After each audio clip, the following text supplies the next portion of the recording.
Нийслэлийн дүүрэг бүрт гэмтэргийн тог буруулахаар цагдаагийн албан агчид ажиллаж байгаа. Үүнтэй холбоотойгоор Баянгол дүүргийн гэмтэргээс урьдчилан сэргийлэх ажлыг зохицуулах салбар зөвлөлөөс хүчин холбоог дэмжих гэмтэргээс урьдчилан сэргийлэх ажилд иргэдийн оролцоог нэмэгдүүлэх зорилготойгоор зохион байгуулсан ажил нь үр дүнгээ өгч эхэлжээ.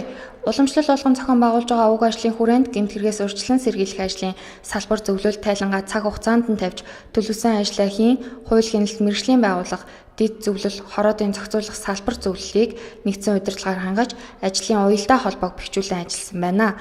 Мөн ерөнхий боловсролын сургуулиудын ахлах ангийн 700 гаруй сурагчдыг гэмтэргээс урьдчилан сэргийлэх тухай мэдээллээр хангасан байна. 600 гаруй иргэнд хууль эрх зүйн хүрээний зөвлөмж өгснөөр асуудлыг шийдвэрлсэн таатай мэдээлэл гарчээ.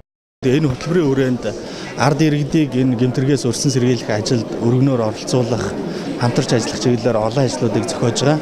За энэний нэг нь бол энэ сайн хөршийн уралдаант аян, дээрээс нь хорооны ийм гэмтэргийн гаралтыг хамгийн өндөр хувиар бууруулсан багийг бид нар 3 дахь чиглэлдээ шалгаруулж ингэж ажиллаж байна.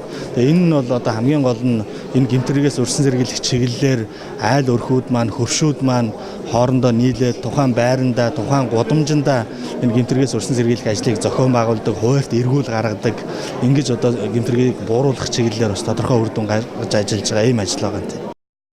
Гэмтэргээс урьдчилан сэргийлэх ажлын хүрээнд эрүүл идэвхтэй амьдрал төрийн бус байгууллагатай хамтарч архитан согтууруулахын хор уршиг гэр бүлд хэрхэн нөлөөлөх тухай сэдвийн хүрээнд сургалт зохион байгуулан сургалтанд 55 иргэнийг хамруулан ажилласан байна.